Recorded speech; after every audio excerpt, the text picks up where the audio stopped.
Bismillahirrahmanirrahim. Assalamualaikum warahmatullahi wabarakatuh.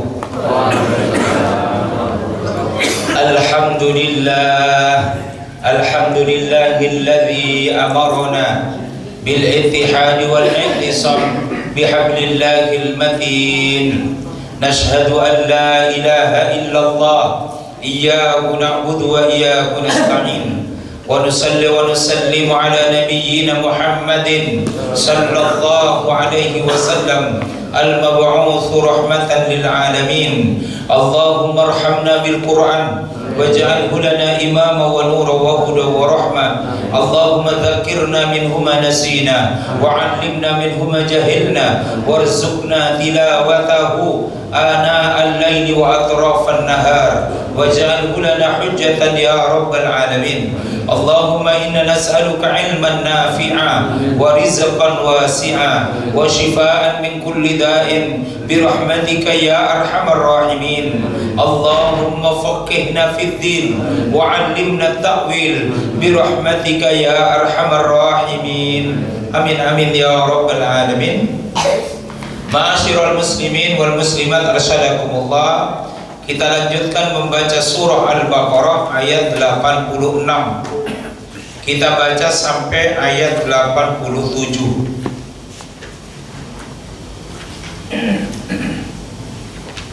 Sampai ayat 88. Jadi 3 ayat yang kita baca. Surah Al-Baqarah ayat 86. A'udzu billahi minasy syaithanir rajim. A'udzu billahi minasy syaithanir rajim. Ulaika alladzina ishtarawul hayatad dunya.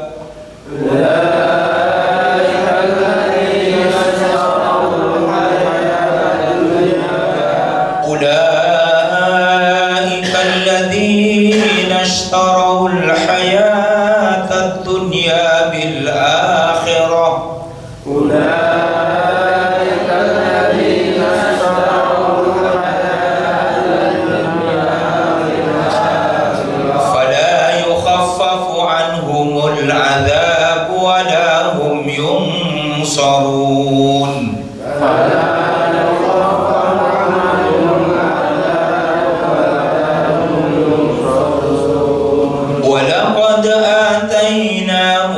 الكتاب وقفينا من بعده بالرسل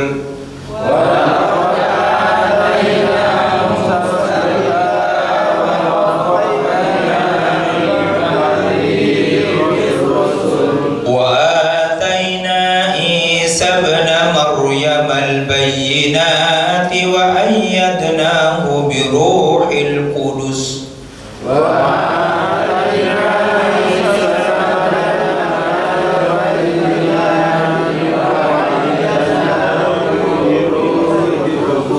أفكلما جاءكم رسول بما لا تهوى أنفسكم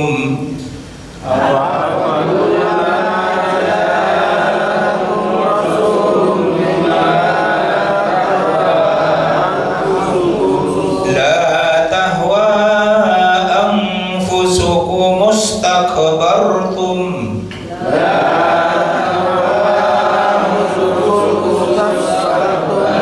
ففريقا كذبتم وفريقا تقتلون.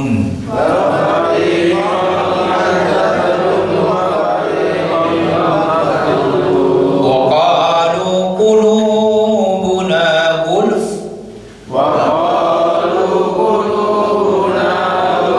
بل لعنهم الله بكفرهم فقليلا ما يؤمنون.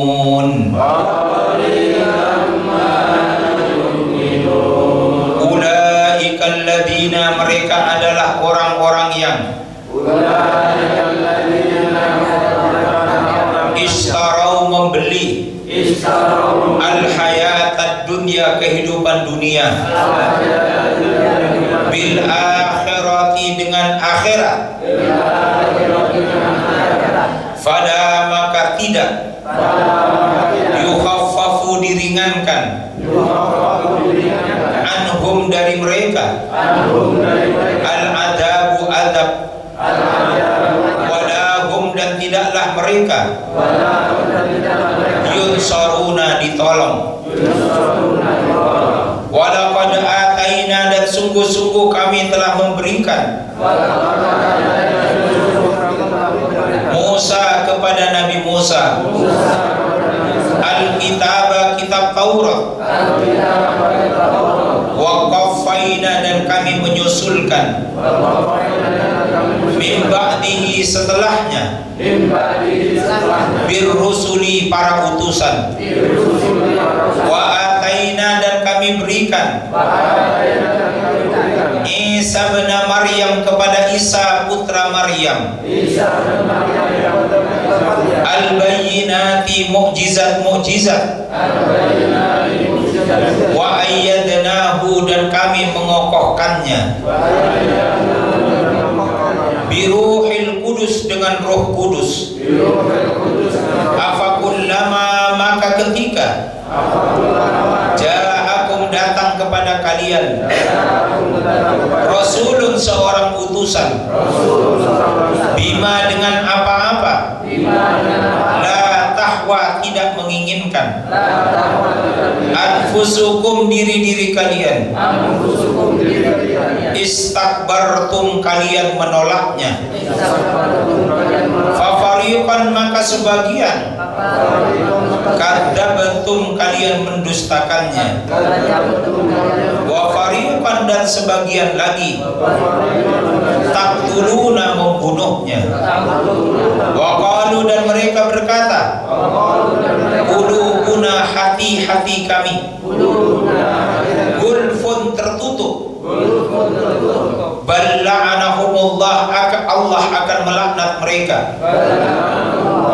bikufrihim karena kekafiran mereka wa qalilan maka sedikit saja ma yu'minuna yang beriman. Bapak Ibu yang dimuliakan Allah Subhanahu wa taala, jadi setelah kita pahami satu pekan yang lalu kenapa orang-orang kafir itu mau merubah isinya Al-Taurat atau kitab suci mereka? Lalu kenapa mereka meminta menyembah patung sapi? Lalu kenapa mereka mengangkat Uzair menjadi putranya? Itu semata-mata karena motif dunia. Apakah karena sebab ingin berkuasa? Apakah karena sebab ingin harta kekayaannya melimpah? Atau karena sebab-sebab yang lainnya? Maka cara berpikir orang yang lebih memprioritaskan agama dibandingkan dengan keselamatan dia nanti di akhirat itu digambarkan oleh surah Al-Baqarah ayat 86 dengan pernyataan ulaikal ladzina istarau al-hayatad dunya bil akhirah. Mereka adalah orang-orang yang membeli dunia ini dengan akhirat. Dia peroleh dunia tetapi celaka dia besok di akhirat. Jadi ada orang mencari harta dengan cara menipu, padahal perbuatan menipu itu dilarang oleh agama. Ada orang mencari dunia dengan cara berbohong, karena padahal agama melarang orang untuk berbohong. Ada orang mengambil kekuasaan dengan cara dia memfitnah dan dia gunakan kekuasaannya untuk bermaksiat. Maka semua perbuatan itu tentu bertentangan dengan ajaran Islam. Maka kalau ada orang punya perilaku seperti itu karena kecintaannya kepada harta dia berbohong, karena kecintaannya kepada harta dia merampok, karena kecintaannya kepada harta dan kekuasaan, lalu dia gunakan perbuatan yang diingkari oleh Allah, yang mengandung unsur keingkaran kepada Allah Subhanahu wa taala, maka mereka lah yang disebut dengan orang-orang yang membeli dunia tetapi di akhirat besok dia dicampakkan ke neraka jahanam. Na'udzubillahi min dzalik. Fala yukhaffafu anhumul adzab. Maka orang yang seperti itu tidak akan pernah dikasih keringanan, kata Allah Subhanahu wa taala, wala hum yansarun, dan mereka tidak akan ditolong oleh Allah. Karena orang ini ngerti bahwa berbohong itu enggak benar, bahwa menipu itu keliru, bahwa menyalahgunakan jabatannya itu adalah bentuk keingkaran. Tapi mereka melakukannya karena punya ya ta'amal, punya angan-angan jadi orang kaya, punya angan-angan jadi orang yang berkuasa, punya angan-angan dia menjadi orang yang hebat. Tapi diperoleh itu semua dengan cara bermaksiat kepada Allah Subhanahu wa taala. Bapak Ibu sekalian yang dimuliakan Allah Subhanahu wa taala, maka zaman kita ini sekarang digambarkan oleh Rasulullah Muhammad sallallahu alaihi wasallam dengan apa yang diriwayatkan oleh Ibnu Majah. Apa isinya? Sayati 'alan nas sanawatun khudda'at, akan sampai nanti kepada umatku waktu-waktu atau tahun-tahun yang disebut dengan tahun-tahun khudda'at. Nah, ketika Nabi menyampaikan nasihat ini kepada para sahabat, kata Abi Najih, wa'adana Rasulullah sallallahu alaihi wasallam wajilat min hal qulub wa darafat min hul uyun. Suatu ketika Nabi memberi nasihat kepada kami, dan tampak wajah Nabi itu sedih sampai tidak kuasa menahan tetesan air mata, sehingga para sahabat mengatakan, ya Rasulullah, seakan-akan engkau akan memberikan nasihat kepada kami, nasihat perpisahan antara hidup dan mati. Apa gerangan nasihat itu ya Rasulullah? Jadi rupanya Rasulullah bersedih, kemudian meneteskan air matanya, karena sebab suatu saat nanti umatnya akan nyampe kepada zaman yang disebut dengan zaman khudda'at. Apa zaman khudda'at itu? Zaman khudda'at itu ciri-cirinya, kata Rasulullah, yusaddaqu fi hal kadhib. Kalau ada orang berbohong, dia dikatakan orang jujur. Wa yukadzabu fi as-shadiq. Tapi kalau orang itu jujur, maka dia dituduh berdusta. Nah, itu namanya zaman khudda'at. Maka Nabi sedih karena yang paling dirugikan itu adalah kaum muslimin yang memang ajarannya melarang untuk berbohong, melarang untuk berkhianat, melarang untuk memakan makanan yang haram. Maka Rasulullah bersedih. Lalu dilanjutkan lagi oleh Rasulullah, wa yukhawwanu fi hal amin. Kalau ada orang yang amanah, punya integritas, dia pasti akan disingkirkan dan bahkan dituduh menjadi pengkhianat. Dan sebaliknya, wa yu'ammanu fi hal kha'in. Orang yang berkhianat justru dia dikatakan sebagai orang yang amanah. Wa yantiqu fiha ar-raibidah. Kalau zaman khudda'at itu sudah datang, yang nanti akan mengurus urusan umat, yang akan mengurus urusan orang banyak, itu adalah kelompok Ruwaibidah. Wa qila man hum ya Rasulullah? Siapa kelompok Ruwaibidah itu? Maka kata Rasulullah sallallahu alaihi wasallam, ar-rajul tahfi fi amril ammah. Orang yang tidak punya ilmu, tidak punya kompetensi, tapi dia ditempatkan di tempat yang mengurus urusan orang banyak. Atau orang yang berilmu, dia ditempatkan di tempat yang baik, tetapi orang berilmu itu tidak punya akhlak, sehingga dengan ilmunya dia merusak. Nah, itulah namanya kelompok Ruwaibidah. Sehingga kata Rasulullah SAW, usikum bitaqwallah, bertakwalah kepada Allah. Wa addu biha an-nawajid, gigit dengan gigi geraham ketakwaan itu, jangan sampai lepas. Kenapa harus digigit dengan gigi geraham? Karena serangan pada orang jujur itu dari kanan, dari kiri, depan, belakang. Serangan kepada orang yang punya integritas itu dari depan, dari belakang, dari kanan, dari kiri. Dia dihajar dari mana-mana. Karena semua orang menginginkan untuk memperkaya dirinya dengan cara berbohong. Maka otomatis orang jujur itu menjadi musuhnya orang bohong. Sehingga kalau di mana ada orang jahat, pasti musuhnya orang jahat itu orang baik. Bisa dipahami? Nah, sehingga zaman ini seperti digambarkan dalam surah Al-Baqarah ini, alladzina astarul hayatad dunya bil akhirah, terlalu banyak orang sekarang ini dari saking cintanya kepada dunia, mereka ini mengorbankan urusan akhirat. Na'udzubillahi min dzalik. Sehingga kalau ada orang yang seperti itu, fala yukhaffafu anhumul adzab. Azab Allah, kehinaan akan diberikan kepada orang itu di dunia sampai nanti di akhirat. Sehingga kalau tampak kelihatan dia perlente dengan bajunya karena jabatannya tinggi, kalau tampak orang itu kelihatan mobilnya bagus, rumahnya bagus, harta kekayaannya banyak, tetapi orang itu tidak mendapatkan ketenangan, orang itu tidak mendapatkan kenyamanan, karena dia setiap hari dihantui oleh rasa takut. Takut jabatannya digeser, takut kebohongannya terbongkar, serta takut dia. Nah, ini yang dikatakan fala yukhaffafu anhumul adzab. Orang itu hidupnya dibuat tidak tenang oleh Allah, walaupun dia berpakaian dengan pakaian yang mentereng, walaupun hartanya banyak, tetapi hatinya tidak bisa berbohong. Dia bisa berbohong dengan kekuasaannya, dia bisa berbohong dengan hartanya, tapi dia nggak bisa berbohong kepada hatinya sendiri.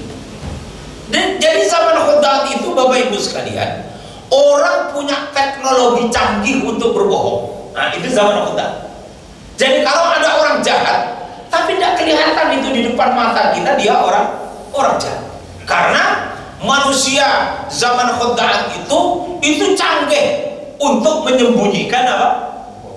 Kebohongan. Dia kalau berbicara seperti malaikat, kalau berpakaian kemana-mana pakai gamis, peci haji, kalung tasbih, tak taunya tukang sihir. Tidak kelihatan, Pak. Maka hati-hati zaman khud'at ini. Walaupun saya tidak mengerti ya, apakah sekarang sudah masuk zaman khud'at atau tidak, wallahu a'lam bishawab.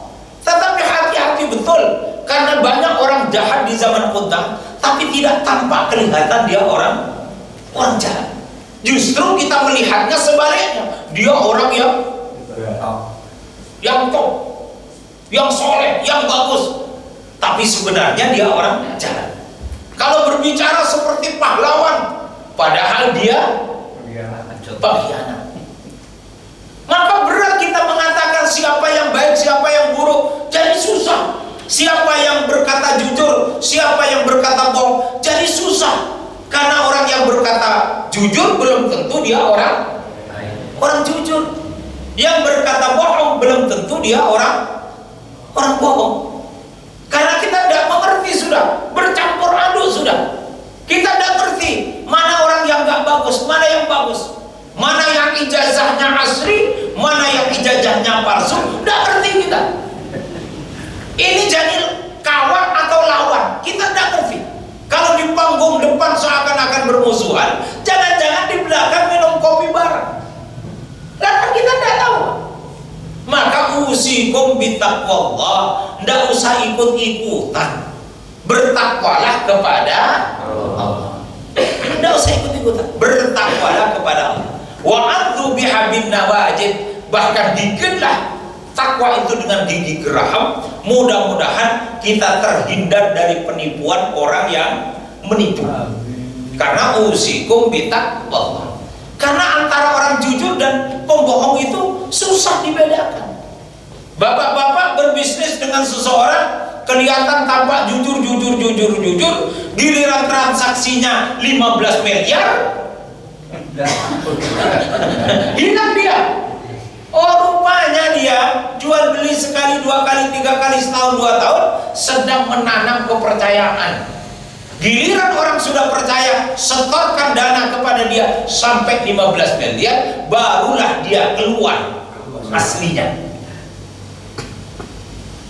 Loh, mohon maaf Bapak Ibu sekalian, teman saya dari Jawa Barat, dulu menjadi pemuda terbaik di kementerian, sebagai pemuda berprestasi.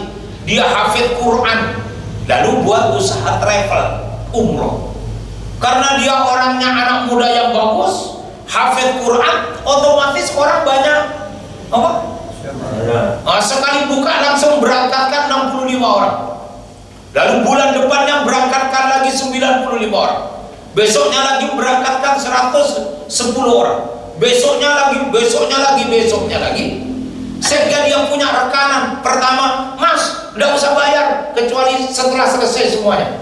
Lancar hari pertama, pemberangkatan pertama. Kedua lancar, ketiga lancar. 1 tahun sudah kerjasama dengan orang itu, tidak ada satupun kebohongan. Semuanya lancar. Hotelnya lancar, makanannya lancar. Tahun yang kedua, orang mulai antri berangkat lewat si emas ini. Sampailah puncaknya kemudian satu pesawat itu dia yang charter satu pesawat itu, sehingga uang 400 sekian itu udah dikirim berapa miliar itu. Rupanya setelah uang itu dikirim ternyata tidak ada apa-apa, alias kena tipu. Na'udzubillahi min. Maka harus betul-betul berhati-hati Bapak Ibu sekalian, karena zaman ini sudah, nih bahasa saya, nyerempet, baru nyerempet, kira-kira begitu. Usiku bitaqwallah. Bapak Ibu sekalian yang dimuliakan Allah Subhanahu wa taala. Wa laqad ataina Musal kitab, sudah kami berikan kepada Nabi Musa itu kitab Taurat. Sehingga Nabi Musa itu istimewa. Berarti Bani Israel juga istimewa karena sudah diturunkan di tengah-tengah mereka kitab Taurat sebagai pembimbing bagi kehidupan mereka. Wa qaffayna min ba'dihi birrusul. Tetapi akhirnya Nabi Musa pun harus meninggal dunia. Dan Allah kemudian mengutus lagi para nabi dan rasul dengan misi yang sama seperti misinya Nabiullah Musa alaihissalam. Wa ataina Isa bin Maryam. Lalu kemudian dari generasi keturunan Nabi Musa atau keturunan Bani Israel diangkatlah seorang nabi dan rasul yang terakhir dari golongan Bani Israel, namanya Isa bin Maryam. Nabi Isa putranya Maryam. Itu nabi terakhir dari generasi Bani Israel. Karena setelah Nabi Isa nanti yang diturunkan oleh Allah adalah Nabiullah Muhammad sallallahu alaihi wasallam, keturunan dari Nabi Ismail. Jadi Nabi Isa itu yang terakhir dari Bani Israel. Wa ayyadnahu bi ruhil qudus. Proses kelahirannya Nabi Isa itu istimewa karena Allah berikan keistimewaan kepada Nabi Isa melalui Ruhul Kudus, yaitu malaikat Jibril, dalam rangka untuk menguatkan Nabiullah Isa alaihissalam karena tantangan umatnya begitu berat. Bani Israel itu kan tidak taat aturan, orangnya kasar-kasar dan lain sebagainya. Maka wa ayyadnahu bi Ruhul Kudus, maka Allah berikan kekuatan kepada Isa bin Maryam, namanya Al-Bayyinat, yaitu mukjizat-mukjizat untuk dapat mengendalikan keberingasannya Bani Israel. Apa mukjizatnya? Maka dikatakan mukjizatnya Nabiullah Isa alaihissalam khalaqahu min tinin. Yang pertama adalah ihyaul mauta, mampu untuk menghidupkan sesuatu yang mati. Wa khalquhu min tinin kaihati thairi, dan ketika dia mengambil lempung dibentuk seperti burung, maka burung itu bisa terbang seperti burung pada umumnya dengan seizin Allah Subhanahu wa taala. Lalu kemudian wa ibra'ul asqam, Nabiullah Isa juga bisa menyembuhkan penyakit menular seperti penyakit sopak, penyakit belang pada kulit, itu mampu disembuhkan oleh Nabiullah Isa alaihissalam. Wa akhbaruhu bil ghaib bil ghuyubi, Nabi Isa juga bisa menyampaikan berita-berita yang akan terjadi, yang oleh kebanyakan orang semuanya tidak mengerti. Itulah keistimewaan Nabiullah Isa alaihissalam. Afakullama ja'akum rasulun bima la tahwa anfusukum. Tetapi Nabiullah Isa alaihissalam ternyata juga diberi oleh Allah kitab, namanya kitab Injil, yang dasar isi dari kitab Injil dengan kitab Taurat itu sama-sama mengajarkan tentang tauhid. Tetapi konsep syariatnya atau cara beribadahnya itu berbeda.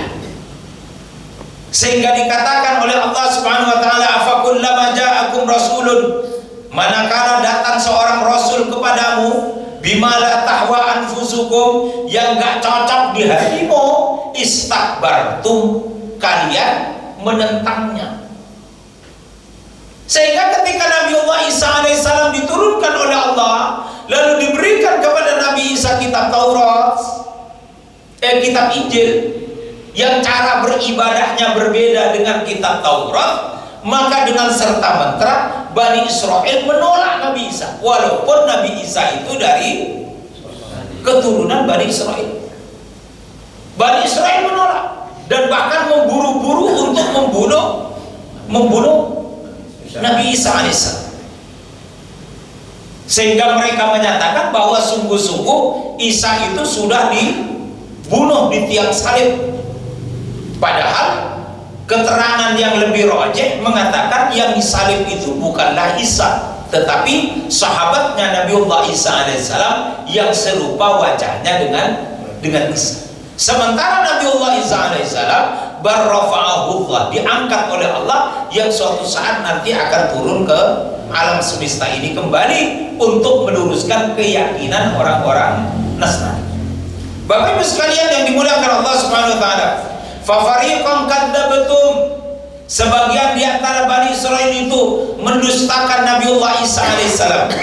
Wa fariqan taqtulun, tetapi sebagian di antara mereka memburu Nabi Isa untuk dibunuh. Jadi memang kan ngeri tuh Bani Israil ini. Jadi mainnya tidak hanya dia menolak, tapi mainnya udah kasar.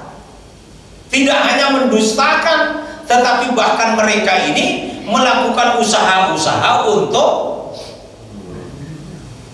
melenyapkan nyawa orang. Jadi Bani Israil ini tega untuk membunuh orang dalam rangka untuk menolak tadi. Sehingga wajar kalau kemudian negara Israel itu menghilangkan nyawa jutaan orang di Palestina, baik orang dewasa maupun anak-anak kecil, karena memang mentalnya memang begitu. Kalau nggak cocok dengan keinginan dia, maka dia akan mendustakan. Dan bahkan tidak hanya sekedar mendustakan, bahkan dia melakukan langkah-langkah untuk melenyapkan, menghilangkan dari muka bumi. Sehingga 100% laporan PBB itu membenarkan bahwa itu adalah penghapusan ras di muka bumi. Itu tindakan genosida. Dan itu kan kejahatan internasional, baik menurut hukum agama maupun menurut hukum undang-undang PBB. Nah, kenapa itu terjadi? Ya ini, karena kalau nggak cocok dengan keinginan mereka, mereka akan mendustakan. Tidak hanya sekedar mendustakan, tapi jadi dasarnya itu ini, keinginan dia dasarnya. Nah, disitulah letak perbedaan yang sangat mencolok antara Islam dengan Bani Israil. Kalau kita orang Islam dididik oleh Allah, bima amartukum bisyai' fa'malu wa ma nahaitukum anhu fantahu, terhadap semua perkara yang aku perintahkan yo kerjakan, dan terhadap semua yang dilarang yo tinggalkan. Judi itu dilarang.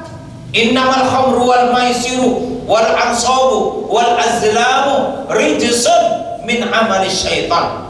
Bahwasanya judi itu termasuk harta riba itu sama dengan perbuatannya syaitan. Terlepas orang itu senang berjudi,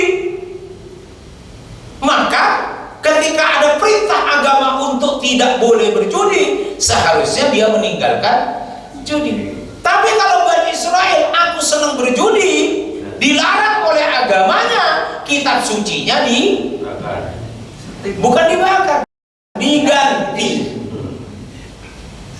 Itu perbedaannya Bapak Ibu sekalian. Sehingga kaum muslimin ini dididik oleh Allah dengan kisah yang terjadi pada Bani Israel. Kalau sampai ada di antara kita memperturutkan hawa nafsu atau menggeser-geser makna Quran disesuaikan dengan hawa nafsunya, berarti itu otaknya Bani Israel. Ada apa enggak? Ada Pak. Saya udah pernah kasih contoh di sini. Ada ayat mengatakan apa? Fankihu ma tawbalakum minan nisa masna wa thulatha wa ruba. Menikahlah kamu, boleh 2 istri, boleh 3 istri, boleh 4. Tapi kalau tampak kamu tidak mampu untuk berbuat adil, maka hendaklah cukup 1. Bisa nggak bapak-bapak berbuat adil? Pak, bisa nggak berbuat adil? Kalau nggak bisa, mikir pun nggak boleh. Jangan. Oh, nggak bisa Pak. Bisa dipahami? Tapi lalu kemudian ada hidung belang, orang iso. Ayatnya ditafsirkan dengan versi yang berbeda, bahwa bukan menikah itu 1, 2, 3, 4, bukan, tapi 1 tambah 2 tambah 3 tambah 4, berarti boleh punya istri berapa? Jadi 10. Na'udzubillahi min dzalik. Rasulullah mengatakan, bersedekahlah kamu. Maka sahabat mengatakan, ya Rasulullah, saya mau sedekahkan seluruh harta saya. Kata Nabi, jangan, tidak boleh. Sudah, kalau nggak boleh 100% ya Rasulullah, saya sedekahkan 50% dari harta saya. Kata Nabi, tidak boleh, jangan. Wathulutsu katsir. Kalau kamu bersedekah dari 1/3 hartamu, itu sudah termasuk sedekah yang paling besar.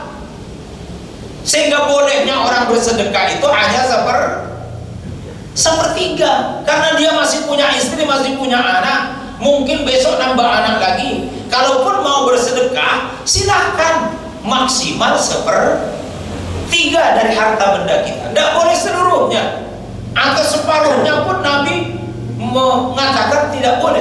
Tiba-tiba muncullah seorang alim, seorang ulama mengatakan, bapak-bapak, ibu-ibu, sedekah yang terbaik itu kuras kantong dan dompet kalian. Kan merita itu. Berarti kalau semua kantong dan dompet dikuras, berapa persen kita bersedekah? 100%. Tidak boleh Pak. Walaupun yang menerima sedekah itu membutuhkan harta itu, tapi dia juga harus memberikan edukasi kepada orang yang bersedekah bahwa sedekah itu ada aturannya, maksimal 1/3, karena dia tetap harus membiayai istri dan anak-anaknya. Kalau sampai nanti, taruhlah jenengan misalnya pulang dari tempat kerja tanggal 28, menerima gaji di amplop, tiba-tiba ikut pengajian ustadz tadi, tengoklah dompet dan kantongnya, keluar semua harta benda di situ, masuklah dalam kotak bapak ibu sekalian. Lalu oleh bapak-bapak dikeluarkan itu amplop gaji tadi. Nah, serahkanlah ke ustaz. Nanti Allah akan kasih berlipat-lipat. Pulang ke rumah, istrinya bilang, Mas, beras udah habis, ayo kita beras. Tenang deh, Allah akan kasih rezeki berlipat-lipat. Jawabannya begitu ke istrinya. Kira-kira istrinya marah apa enggak? Apa maksudnya Mas? Lalu dia cerita, aku orang urusan, yang penting sekarang beli beras. Lalu stres tuh suaminya. Dan kira-kira ibu-ibu punya suami dermawan seperti tadi, senang apa enggak Bu? Iya dermawan, tapi tetap silahkan jadi orang dermawan, tetapi maksimal hanya 1/3 saja. Karena nanti sisanya dipakai untuk keluarga. 1/3 itu udah yang paling banyak. Nah, Bapak Ibu sekalian yang dimuliakan oleh Allah Subhanahu wa taala, sehingga ketika Bani Israil itu melakukan aksinya seperti itu, waqalu, ketika mereka sadar bahwa yang mereka lakukan itu keliru, waqalu qulubuna gulfun, oh mohon maaf, hati saya ini ketutup. Tapi korban sudah jatuh, Pak. Korbannya sudah jatuh. Baru dia mengatakan, hati saya tertutup, hati saya membeku. Balla'anahumullah, maka penyesalan itu sudah terlambat. Korban sudah jatuh. Na'udzubillahi min. Maka di dalam konsep syariah ada namanya saddud dzari'ah. Dipikirkan perbuatan itu sebelum dilakukan, antara maslahat dan madharatnya. Namanya apa? Saddud dzari'ah. Jangan pokoknya babat dulu, sikat dulu, urusan belakangan. Setelah udah selesai disikat, jatuh korban, dia bilang, mohon maaf, aku khilaf. Al-insanu mahallul khata' wa nisyan. Ya enggak bisa, ya tetap dia masuk penjara karena sudah korban jatuh. Lah ini seperti mentalnya Bani Israil. Sikat dulu, maksiat dulu, urusan belakangan. Maka Islam mengajarkan saddud dzari'ah. Pikirkan dulu apa yang mau kamu lakukan, maslahat dan madharatnya. Kalau madharatnya lebih besar daripada maslahatnya, ya jangan dilakukan. Tapi kalau maslahatnya lebih besar, maka silahkan dilakukan.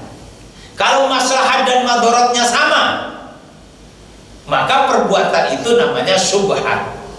Perkara yang syubhat harus ditinggalkan.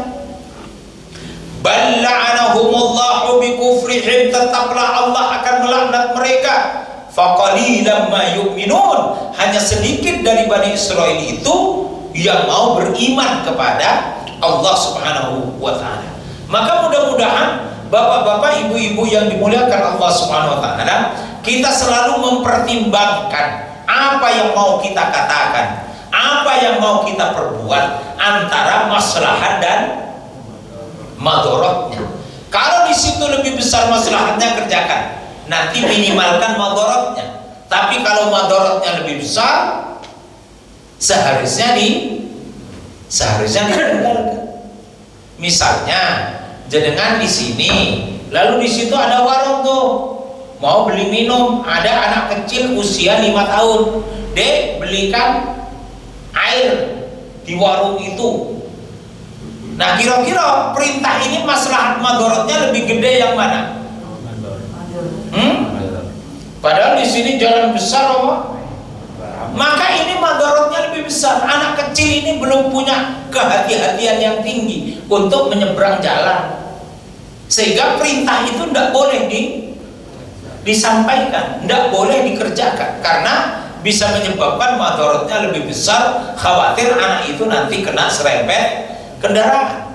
Nah, disitulah letaknya Bapak Ibu sekalian, kita orang beriman selalu diperintahkan untuk saddud dzari'ah, berpikir sebelum melakukan, lalu mengambil mana yang maslahatnya lebih besar dibandingkan dengan madharatnya yang lebih besar. Ini barangkali Bapak Ibu sekalian masih ada waktu sekitar 7 menit kalau ada yang mau bertanya. Barakallahu fikum. Ada yang mau bertanya?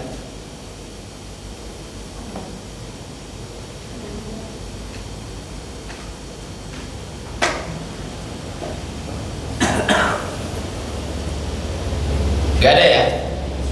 Oh iya.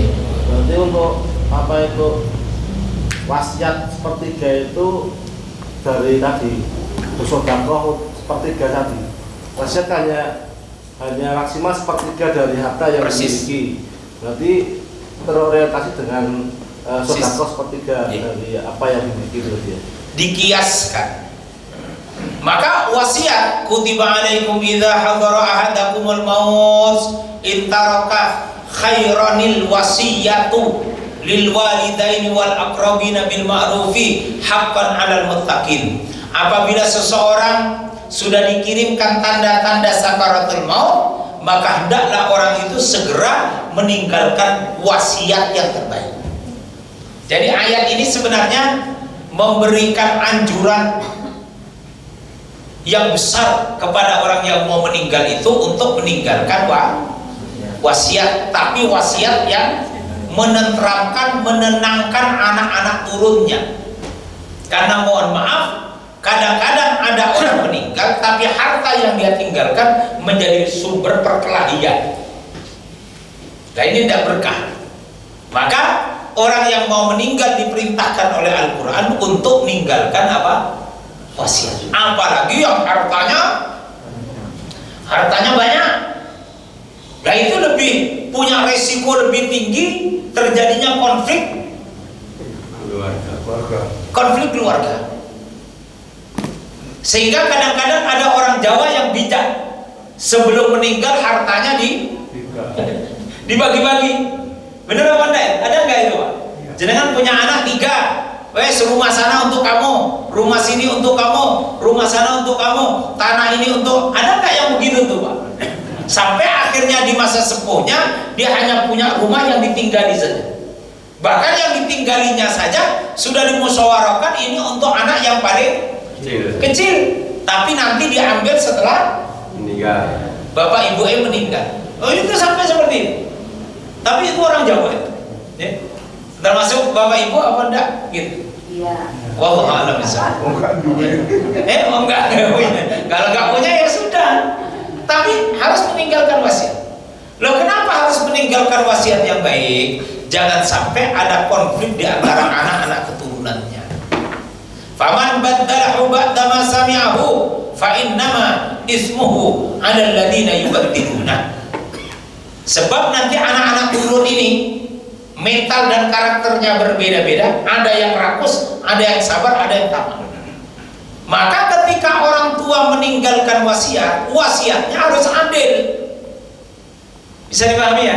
Wasiatnya tidak boleh semina-mina. Lah kok tiba-tiba udah tahu anaknya 3, ninggalkan wasiat semua harta untuk anak yang ketiga, kira-kira jadi perang apa enggak itu? Kok tiba-tiba wasiatnya? Maka kalaupun si bapak ini mewasiatkan hartanya hanya kepada satu orang, itu bisa digugat. Karena ketika si bapak itu udah meninggal, harta bendanya sudah berubah status menjadi harta waris. Dan status harta waris ketika ditinggalin wasiat maksimal boleh memenuhi wasiat dari yang meninggal itu hanya 1/3. Jadi kalau harta yang dia tinggalkan 1 miliar, dia boleh mengeluarkan wasiat hanya untuk yang 300. 1/3 itu berapa persen? 33%. Berarti 330 juta saja. Sisanya dia harta waris. Misalnya, mohon maaf nih, kadang-kadang kita ini ngambil anak angkat di rumah karena anak-anaknya udah kemana-mana, di rumah nggak ada teman, dia ambil anak angkat. Nah, anak angkat inilah yang melihara dia ketika dia sakit dan bla bla bla. Nanti kalau kita meninggal, anak angkat ini nggak dapat waris karena dia bukan anak kandung, tetap nggak dapat waris. Maka orang tua jangan masukkan anak angkat di dalam jajaran ahli waris. Itu berarti mau menyulut terjadinya perang. Seperti halnya seorang ibu di daerah mana tuh Sumber, dia punya cucu, anaknya udah meninggal semua, tinggal cucu dan anak angkat. Lah, rumah yang dia miliki itu dikasih semua ke anak angkat. Alasannya karena anak angkat yang melihara dia sampai meninggal. Cucunya yang punya hubungan darah nggak dikasih, otomatis cucunya juga nuntut. Karena merasa yang paling berhak untuk mendapatkan waris. Namanya ahli waris pengganti. Karena yang dapat orang tuanya toh, tapi orang tuanya meninggal.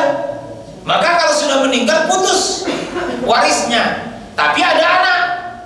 Maka ahli fikih mengatakan walaupun cucu ini tidak dapat waris, tapi dia menjadi ahli waris pengganti dari bapaknya yang sudah meninggal dunia.